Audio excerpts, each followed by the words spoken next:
जय हिंद। बहुत बहुत स्वागत है एक बार फिर से आप सभी का बीए सेमेस्टर वाला में। आज के इस क्लास में हम लोग कवर करने वाले हैं BA first year second semester exam 2024, 25, 26, 27, 28। जब भी आप इस क्लास को देखेंगे आपके लिए यह लाभदायक सिद्ध होगी। ठीक है, सेकंड सेमेस्टर होम साइंस यानी गृह विज्ञान।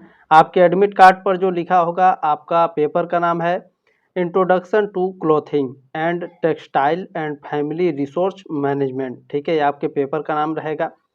चले इसमें हम लोग कवर करेंगे top 50 most important objective question answer. ठीक है, लगभग ये सारे प्रश्न हर साल पूछे जाते हैं, तो लास्ट तक जरूर देखेंगे। ठीक है, मॉडल पेपर 2 है, एक मॉडल पेपर मैंने ऑलरेडी करा दिया है। ठीक है, प्लेलिस्ट का डिस्क्रिप्शन बॉक्स में लिंक है। ठीक है, तो वहाँ से जा करके आप पहले जो मॉडल पेपर है उसको भी आप कवर कर सकते हैं। ठीक है, अच्छा, टेलीग्राम ग्रुप आप लोग ज़रूर ज्वाइन कर लीजिएगा।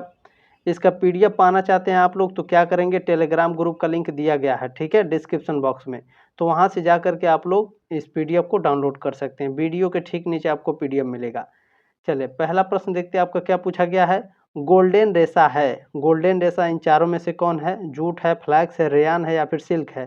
तो गोल्डन रेशा जूट को बोला जाता है। ठीक है, ये ऑप्शन राइट है। जल्दी जल्दी देखने का प्रयास करेंगे, आपका बिल्कुल भी वक्त जाया नहीं करेंगे। दूसरा प्रश्न पूछा गया है वस्त्र की कटाई का आधार है।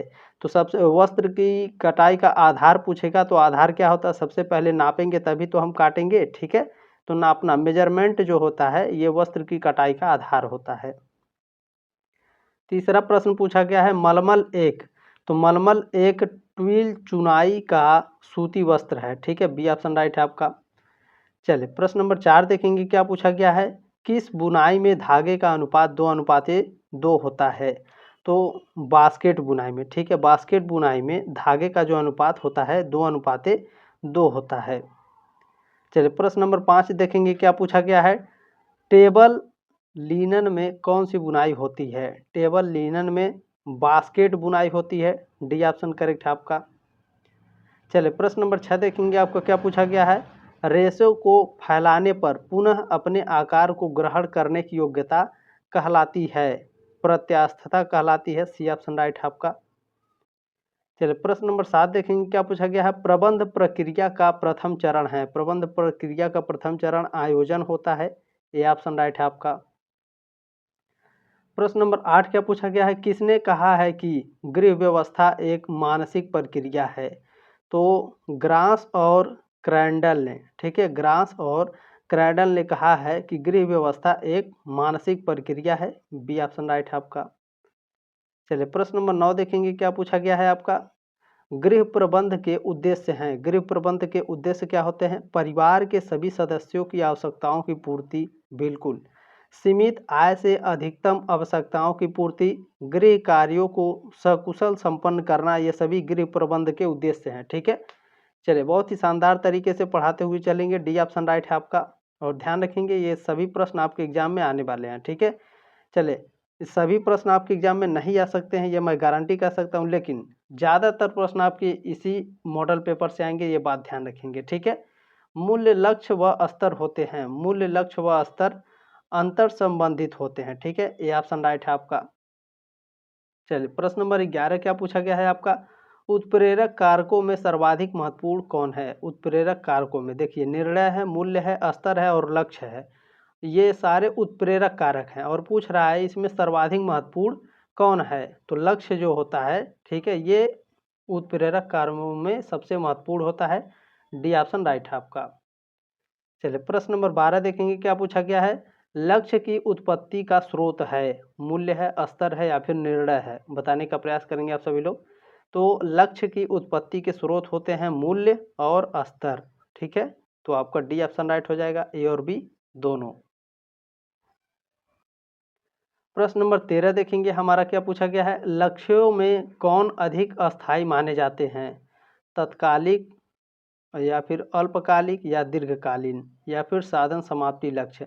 इन चारों में से कौन अस्थायी माना जाता है? भैया बताइए, ये चारों लक्ष्य हैं आपके, इन चारों लक्ष्यों में से कौन अस्थायी माना जाता है? तो ध्यान रखिएंगे, जो दीर्घकालीन होता है, दीर्घकालीन लक्ष्य, ये अस्थायी माना जाता है। ठीक है, सी ऑप्शन राइट आपका। देखिए एकदम बिल्कुल आसान भाषा में समझेंगे तभी आप परीक्षा में आराम से पेपर दे सकेंगे। ठीक है, तो बिल्कुल भी घबराने की ज़रूरत नहीं है, बिल्कुल सही जगह पर आए हैं। चले, बुने वस्त्रों की रानी कहलाती है। बुने वस्त्रों की रानी किसे कहा जाता है? मिलेनीज को कहा जाता है। ए ऑप्शन राइट है आपका। चलिए प्रश्न नंबर 15 क्या पूछा गया है? पेपर पैटर्न बनाने के लिए कौन सा पेपर अधिकतर प्रयोग किया जाता है? तो ब्राउन पेपर प्रयोग किया जाता है। सी ऑप्शन राइट है आपका। प्रश्न नंबर 15 क्या पूछा गया है? ड्राफ्टिंग के लिए आवश्यक होता है। ड्राफ्टिंग के लिए ट्रायंगल, पिन और कपड़ा ये सभी आवश्यक होते हैं। डी ऑप्शन राइट है आपका। प्रश्न नंबर 17 क्या पूछा गया है? प्लैंकेट क्या है? तो प्लैंकेट जो होता है परिधान में खुली बटन पट्टी होता है। डी ऑप्शन राइट है आपका। चलिए प्रश्न नंबर 18 क्या पूछा गया है? मापक फीता, स्केल, ट्राइंगल, पेन, पेंसिल एवं नोटबुक उपकरण है। कैसे उपकरण है? तो यह रेखांकन के उपकरण है। बी ऑप्शन राइट है आपका। चलिए प्रश्न नंबर 19 देखेंगे क्या पूछा गया है आपका? गृह एवं मकान में महत्वपूर्ण अंतर है। ठीक है, गृह और मकान में क्या अंतर होता है भैया बताने का प्रयास करेंगे। तो गृह और मकान में जो अंतर होता है भावनात्मक अंतर होता है। बी ऑप्शन राइट है आपका। चलिए प्रश्न नंबर 20 देखेंगे क्या पूछा गया है आपका? व्यवस्थापन प्रक्रिया का अंतिम चरण है। व्यवस्थापन प्रक्रिया का अंतिम चरण क्या होता है? तो मूल्यांकन होता है। सी ऑप्शन राइट है आपका। प्रश्न नंबर 21 देखेंगे क्या पूछा गया है? वास्तविक आय का अंग है। वास्तविक आय का अंग क्या है? तो वस्तुएं एवं सेवाएं ये वास्तविक आय के अंग हैं। ये ऑप्शन राइट है आपका। प्रश्न नंबर 22 क्या पूछा गया है? मकान हाथों द्वारा बनाया जाता है जबकि गृह बनाया जाता है। यानी मकान हाथों द्वारा बनाया जाता है लेकिन जो गृह होता है गृह यह हृदय से बनाया जाता है। ठीक है, मतलब आप समझ रहे हैं फीलिंग से, इमोशन से। सी ऑप्शन राइट है आपका 22 का। प्रश्न नंबर 23 आपका क्या पूछा है? गृह प्रबंध एक बांध के समान है जिसमें साधनों को नियमित किया जाता है। किसने परिभाषित किया है? तो इस परिभाषा को किसने दिया भैया? राजमल पी देवदास ने दिया है। डी ऑप्शन राइट है आपका। प्रश्न नंबर 24 क्या पूछा गया है? पारिवारिक जीवन चक्र की अवस्थाएं होती हैं 2, 3, 1 या फिर 4। बताइए पारिवारिक जीवन चक्र की अवस्थाएं कितनी होती हैं भैया? 3 होती हैं। बी ऑप्शन राइट है आपका। प्रश्न नंबर 25 क्या पूछा गया है? मानव संसाधन संबंधित है। मानव संसाधन जो है यह व्यक्तिगत से संबंधित है, सामाजिक से और शैक्षिक से। ठीक है, डी ऑप्शन राइट है आपका। प्रश्न नंबर 26 देखेंगे हम लोग क्या पूछा गया है। चले 26 नंबर प्रश्न आपका पूछा है किसने साधनों को मानवीय एवं अमानवीय में वर्गीकृत किया है? किसने किया है भैया? तो ग्रास एवं क्रेंडल ने किया है। डी ऑप्शन राइट है आपका। प्रश्न नंबर 27 आपका क्या पूछा गया है? मूल्यांकन कितने प्रकार के होते हैं? 4 प्रकार के, 5 प्रकार के, 3 प्रकार के या 2 प्रकार के? तो जो मूल्यांकन है यह 2 प्रकार के होते हैं। कौन कौन से भैया? चलिए वो भी मैं आपको बता देता हूँ, ध्यान दीजिएगा।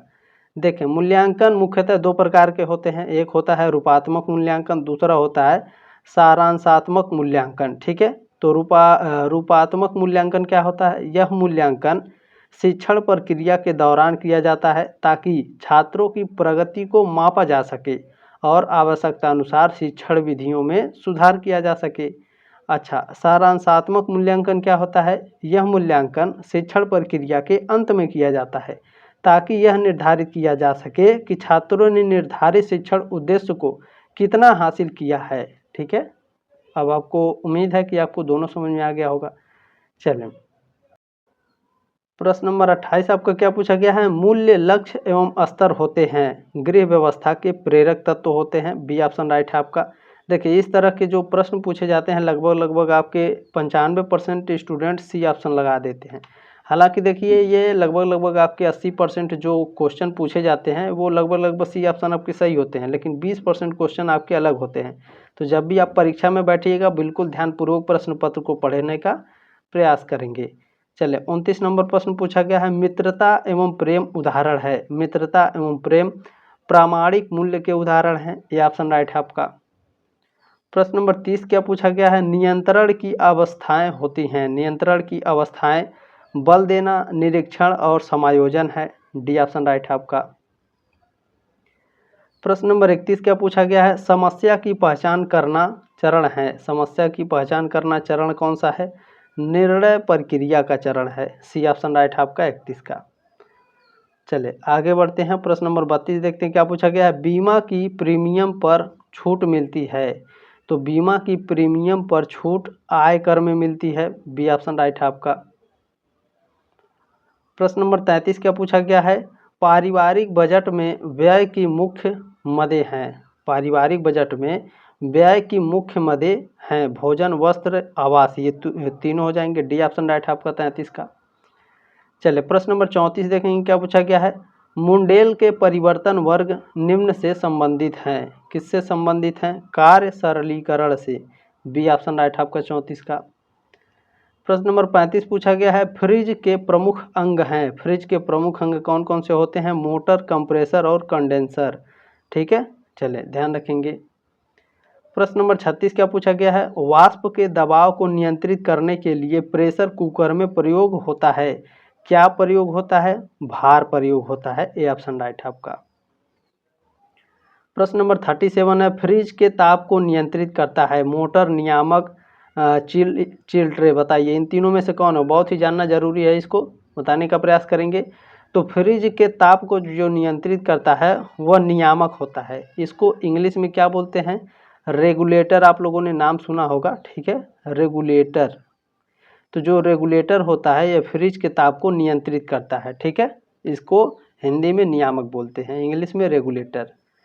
चलिए प्रश्न नंबर 38 क्या पूछा गया है, पार्कर के अनुसार प्रमुख जीवन मूल्य कौन से हैं। तो पार्कर के अनुसार प्रमुख जीवन मूल्य जो हैं प्रेम और सुख है। ये ऑप्शन राइट है आपका।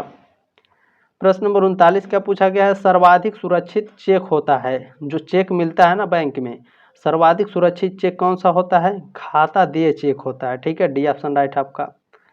चलिए 40 नंबर प्रश्न देखेंगे क्या पूछा गया है, बैंक में कौन सा बचत की सुविधाजनक पद्धति है, बचत खाता, सेविंग अकाउंट। ठीक है, चलें सी ऑप्शन राइट है आपका 40 का। चलिए प्रश्न नंबर 41 देखेंगे क्या पूछा गया है, निम्न में से किसे गृह व्यवस्था का हृदय कहा जाता है, आयोजन, नियंत्रण, मूल्यांकन या निर्णय प्रक्रिया को। तो पूछा क्या है, गृह व्यवस्था का हृदय। तो ध्यान रखेंगे हमेशा निर्णय प्रक्रिया गृह व्यवस्था का हृदय होता है। ठीक है, डी ऑप्शन राइट है। चलिए प्रश्न नंबर 42 पूछा गया है, थकान दूर करने का प्रयास कहलाती है। थकान दूर करने का प्रयास, क्रियाओं में कमी करना। सी ऑप्शन राइट है आपका। प्रश्न नंबर 43 क्या पूछा गया है, सिल्क के कपड़ों को निम्नलिखित में से किस प्रक्रिया से धोना चाहिए। तो हल्के दबाव से धोना चाहिए। ये ऑप्शन राइट है आपका। प्रश्न नंबर 44 क्या पूछा गया है, रेशों के पहचान परीक्षण में सर्वाधिक विश्वसनीय परीक्षण है। तो सूक्ष्मदर्शी परीक्षण है। ये ऑप्शन राइट है आपका। प्रश्न नंबर 45 है, सबसे अधिक प्रत्यास्थता पाई जाती है। अब सबसे अधिक प्रत्यास्थता जो होती है ऊन के रेशों में पाई जाती है। बी ऑप्शन राइट है आपका। प्रश्न नंबर 46 क्या पूछा गया है, 46 नंबर प्रश्न है आपका, बिहार और बंगाल में किस प्रकार के रेशम का उत्पादन होता है। तो बंगाल और बिहार में अरंडी रेशम होता है, मूंगा रेशम और तसर रेशम। ठीक है, डी ऑप्शन राइट हो जाएगा आपका। चलिए प्रश्न नंबर 47 पूछा गया है, कोमठा एवं हिंगम घाट किसमें है, रेशम की किस्में हैं, लिनन की किस्में हैं, कपास की किस्में हैं या फिर ऊन की किस्में हैं। तो कोमठा एवं हिंगम घाट जो हैं ये आपके कपास की किस्में हैं। सी ऑप्शन राइट है आपका 47 का। प्रश्न नंबर आपका 48 पूछा है, 48 नंबर, कपास की खेती के लिए उपयुक्त मिट्टी है। तो कपास की खेती के लिए काली मिट्टी सबसे उपयुक्त होती है। बी ऑप्शन राइट है आपका 48 का। चलिए प्रश्न नंबर 49 देखेंगे क्या पूछा गया है, कौन सा रेशा विशिष्ट हेयर फाइबर के नाम से जाना जाता है।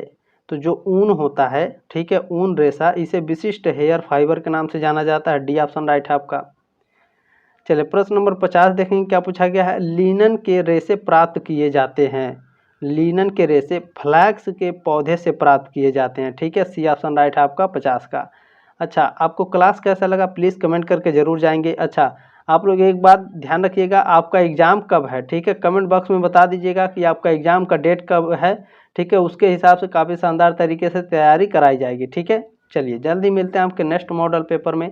तब तक के लिए जय हिंद, वंदे मातरम।